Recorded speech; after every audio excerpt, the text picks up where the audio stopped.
Archives of Prasar Bharati presents the timeless treasure of Golden Era.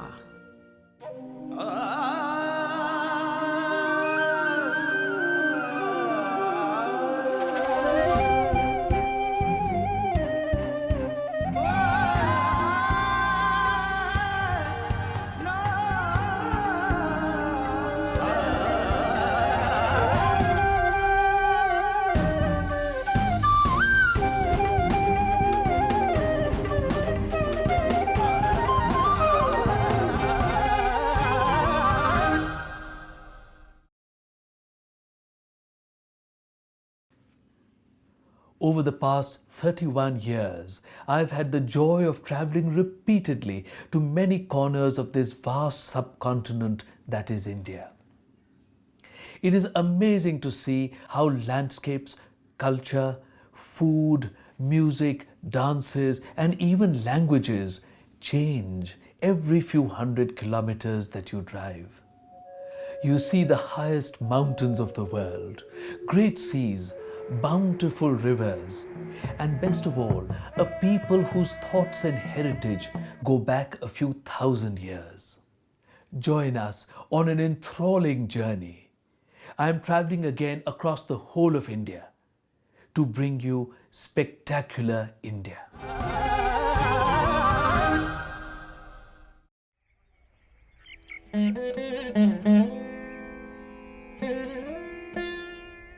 The earliest body of well-preserved temples in India is of the period of the early Chalukyas, from the 6th to the 8th centuries. These were made near the banks of the Malaprabha river in present-day Karnataka. Karnataka is a very important place for the early history of temple architecture in India. These are earlier monuments than the ones of the Pallavas, and it could be that the so-called southern Indian style of temple was actually initiated here in Karnataka and from there exported down to the Tamil zone. Now the Chalukyas built extensively, but they were eventually pushed out of power by the Rashtrakutas, who took their tradition and developed it further, as may be seen in Ellora, where we have a fantastic monumental rock-cut temple. Basically, it's a monolithic imitation of a structural temple. It's exactly like the temples at Pattadakal of the early 8th century. The Chalukyas rose to power in the mid-6th century and made their capital at Badami. The oldest surviving monument of their rule is the Ravana Phadi cave at Aihole, not far from Badami. It is dedicated to Shiva and was probably made around 550 AD.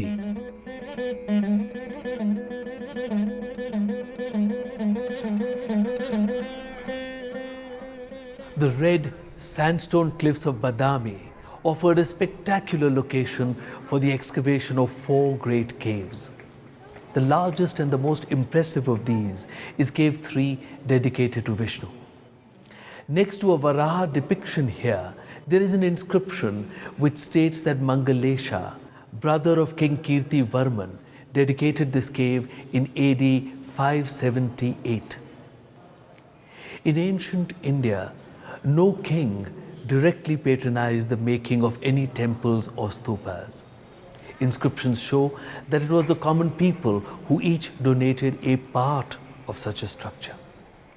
By the 3rd or the 4th century, in present-day Andhra Pradesh, under the rule of the Ikshvakus, we find that their queens had begun to directly patronize the making of stupas.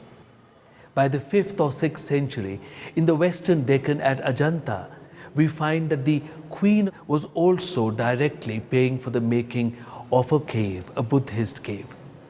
And here, in the central part of the Deccan, we find the same tradition continuing. Obviously, in ancient India, there were very firm codes in place about the behavior, responsibilities, and duties of a king.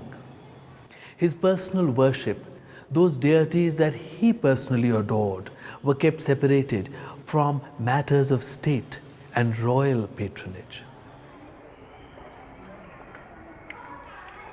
Stepping inside Cave 3 at Badami, we are transported to a divine world.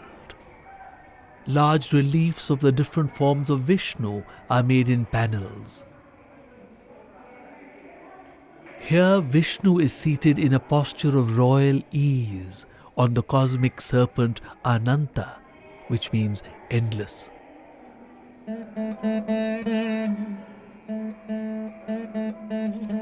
Vishnu is seen in the Narasimha avatar, part human and part lion. Mithunas or loving couples represent the harmony of the natural order and the creative forces. A distinctive feature of the caves and temples of this period are the elaborately carved ceiling panels, as we see here.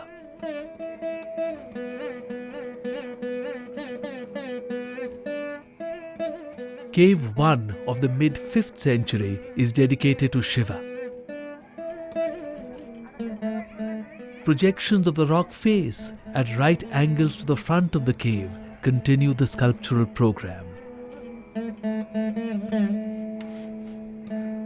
To the right of the entrance is a magnificent depiction of the Nataraja, Shiva in his cosmic dance.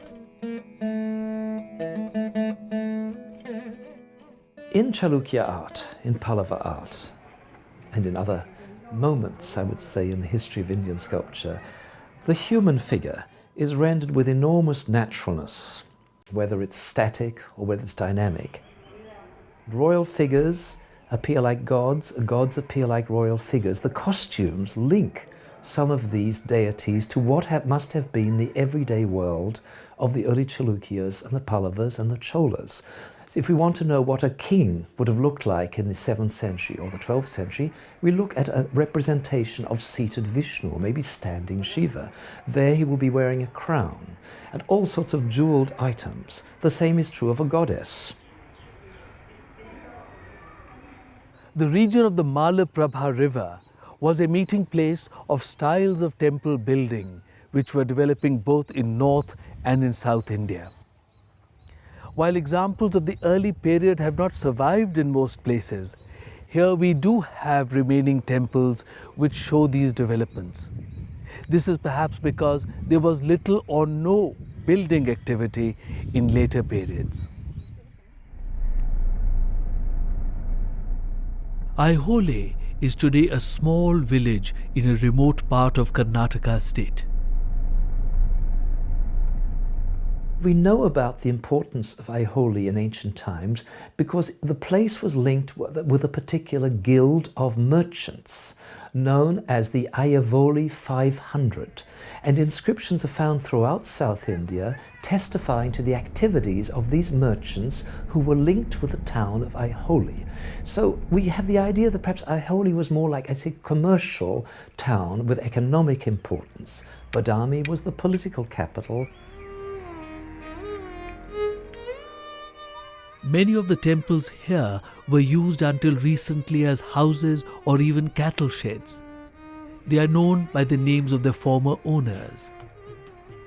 For instance, the temple of Lad Khan, which was probably built around the end of the 6th century. An inscription states that it was dedicated to Durga. It has a large porch with fine figures carved on the pillars. Within is a simple square hall in which the windows create a striking effect. The Durga temple, most probably of the early 8th century, is apsidal in form. This shape is uncommon in Indian temples. The shikhara is made in the northern style. The temple also has a very unusual open ambulatory around the sanctum, with no walls on the outside. There are splendid images of Shiva and Durga here. The quality of naturalism is striking.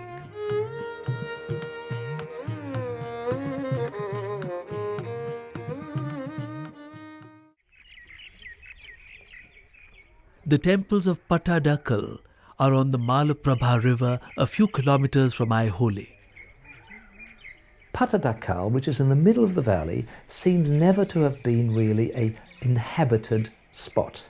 And even today it's only a tiny little village there where you can barely get a cup of tea. Even after all the years that I've gone there, no development has taken place. But there is a collection of temples, all facing to the river, facing east, which are linked with various rulers of the Chalukya dynasty. And it's possible that the kings were crowned here or had a particular ceremonies to do with their ritual life.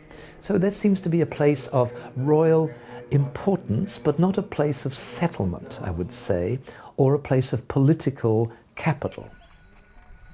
They also had this fascinating mix of styles, because Karnataka is positioned in the Deccan in such a way that it was receptive to influences from the south and from the north. And there's almost nowhere else in India where you can see northern-style temples, that is Nagara-style temples, with towers like this, curved towers, and temples with Dravida-type towers, that is towers with a sort of pyramidal top placed next to each other.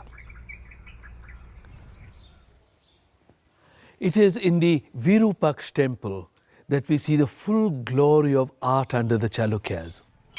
The temple was made in 735 AD by Lokeshwari, a queen of King Vikramaditya II.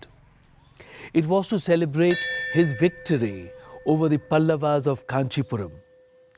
And the temple is probably modelled after the Kailashnath temple of Kanchipuram, which had greatly impressed the king.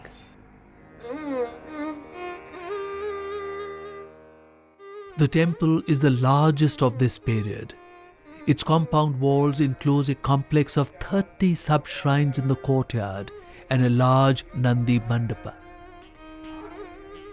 Such a pavilion housing Nandi was first seen in the Kailashnath temple at Kanchipuram. The Virupaksha and the Kailashnath at Kanchipuram were probably the largest and the most ornate temples in India at that time. The structures are all made of the local red sandstone and are elaborately carved.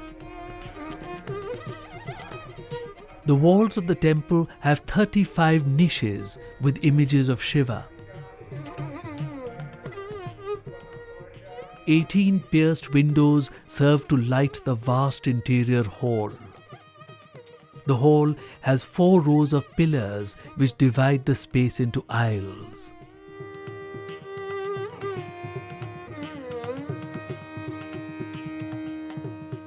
The interior of the Virupaksha temple presents a world of sumptuous carvings.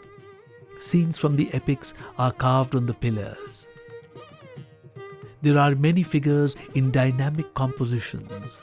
The work is miniaturized and extremely detailed.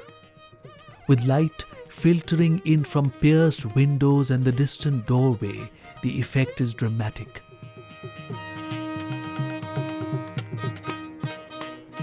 The sanctum enshrines a Shivalinga made of black stone. Perhaps the greatest masterpiece of all early Chalukya sculpture is that which is easily missed. It's in the Virupaksha temple at Pattadakal, and you have to take a torch with you because it's in a little sub-shrine and it's not always illuminated. But if you ask for it and it's pointed out and you have a light, you can look into this little shrine, and there you will find one of the most remarkable representations of Durga spearing the buffalo demon. And it's not very large, but it's enormously imposing. There she is twisted in the violence of spearing the buffalo demon, who himself is twisted beneath her. In spite of the energy and violence of the figure, the face of the goddess is almost always detached and serene. It's as if she is above and beyond the actions. Her body expresses the violence, her face expresses an otherworldliness that is truly impressive. Of the 4 temples with Nagara Shikharas, the largest by far is the Papanatha. It was probably made after the Virupaksha in the early 8th century. The next period of great temple building in present-day Karnataka was in the 12th century.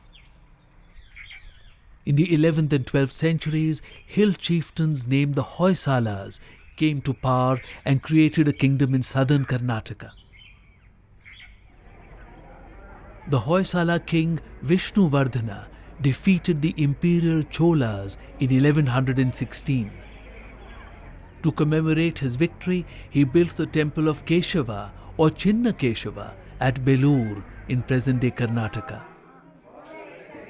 He named it the Vijayanarayana or the victorious Vishnu.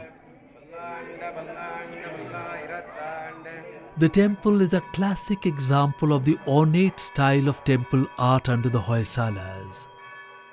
They inherited a rich tradition of temple building from the dynasties before them, the Chalukyas and the Cholas. The Hoysalas borrowed freely from these traditions and created a style which is a rich blend of both influences. The Hoysala temples at Halebid and Belur, two of the most important sites belonging to the 12th, early 13th centuries, are among the wonders of South Indian art. What is so interesting is that these temples are not fully preserved. They are missing their towers.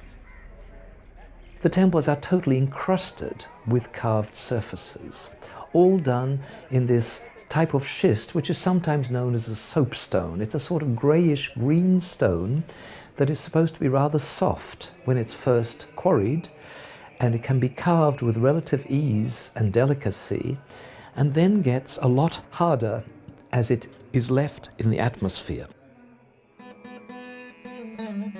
The Keshava temple, dedicated in 1117, stands in a large courtyard.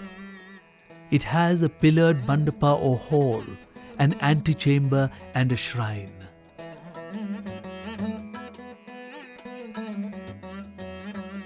The exterior of the temple is more profusely sculpted than ever before, in a manner which has come to be known as the ornate Hoysala style. Horizontal rows of carvings run around the structure in an ordered and highly organized design. Every inch of wall surface is sculpted, often in miniaturized detail. As seen in the stupa railings and the walls of earlier temples, the exterior walls of this temple present the world of forms around us, the multiplicity of the world of forms, the flowers, the trees, the animals, the birds, the men and women of this world. And if we have eyes to see, as the artist here did have eyes to see, we see them in all their beauty.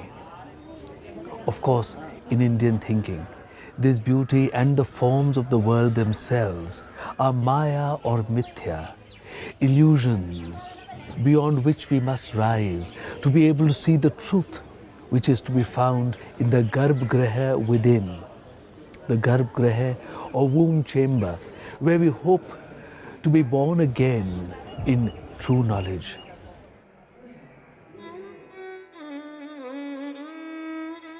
The best known sculptures here are of the bracket figures made beneath the overhanging roof of the mandapa. These are Nayikas or beautiful women who are seen in Indic art from early times. They represent the fertile abundance of nature. They look in mirrors, they play with monkeys, they hold flowers. They are among the most beautiful courtly women that we have. And they are obviously magically protective too, because they're positioned exactly at the entrance of the temple, the place where the outside world meets the inside world of the god. The sculptures are a celebration of beauty. The depiction of youthful maidens is considered by medieval texts to be an essential ornament of temples. The emblem of the Hoysala dynasty is a man killing a lion. This is based upon the story of Sala, who was a tribal. He saved a meditating Jain sadhu by killing a lion who was about to pounce on him.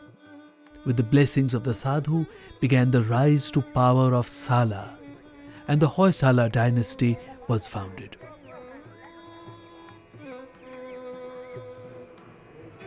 The interior of the temple is as richly adorned as the outer walls. Each of the pillars of the mandapa or hall is finely sculpted.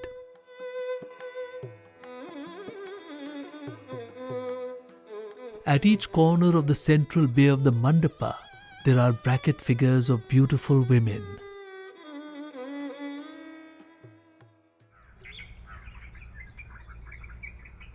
Many finely carved temples stand in the present-day village of Helibid. Here was once the grand capital of the Hoysalas, known as Dora Samudra. Built between 1121 and 1160, the profusely decorated temple of Hoysaleshwara is the most prominent structure here. As in the case of the Chinnakeshava temple, the towers of Vimanas are missing. Like the previous temple, the Hoysaleshwara is profusely and intricately carved. There is no effort spared in creating a world of fine detail and ornamentation. It is as if no labor was considered too great in attempting to show the glory of the divine. It's almost impossible to understand the architectural design of these monuments because they are so encrusted. Even the doorways are hardly visible outside the sculpture. And then you have guardian figures holding clubs, but you can hardly see the faces of the figures because they are so encrusted with jewellery, with headdress, with swaying necklaces and costumes. So this is a sort of art which privileges the decorative features, all executed in the most crisply carved stonework that one has seen anywhere in India. When you go into the temple, you find these extraordinary columns carved with the most amazing patterns and shapes. And some of them are completely circular with ridges. And these must have been turned on some sort of lathe in order to create these perfectly circular grooves and ridges. Otherwise, how could they have been done? Others are faceted and star-shaped and the most complex shapes. And they glitter because they are polished so that the inside of the temple is totally gleaming. The region had a tradition of ivory and sandalwood carving, which continues till today. Hoysala sculpture was probably influenced by this form of miniature art. The lowest section of the temple wall has rows of reliefs of animals and birds. Elephants stand for stability and power and have traditionally been made at the base of the temple as if to hold it up. Above, practically the whole Hindu pantheon is depicted, with an emphasis on the forms of Shiva.